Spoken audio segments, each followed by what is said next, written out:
Surah Asy-Syarh. Bismillahirrahmanirrahim. Dengan nama Allah yang Maha Pemurah lagi Maha Mengasihani.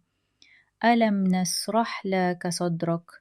Bukankah kami telah melapangkan bagimu dadamu, wahai Muhammad, serta mengisinya dengan iman dan hidayah petunjuk.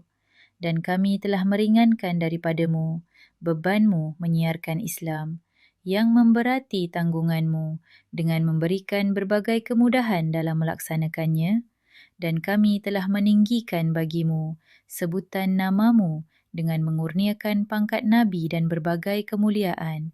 Oleh itu, maka tetapkanlah kepercayaanmu bahawa sesungguhnya tiap-tiap kesukaran disertai kemudahan.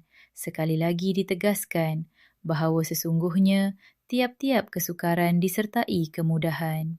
Kemudian apabila engkau telah selesai daripada sesuatu amal soleh, maka bersungguh-sungguhlah engkau berusaha mengerjakan amal soleh yang lain. Dan kepada Tuhanmu sahaja hendaklah engkau memohon. Asy-Syarh bermaksud melapangkan. Surah Asy-Syarh mengandungi pesan penghiburan dan motivasi bagi Nabi Muhammad SAW dan umat Islam. Ianya pengajaran tentang kesabaran, kepercayaan kepada Allah dan kepastian bahawa kesusahan pasti akan diikuti dengan kemudahan.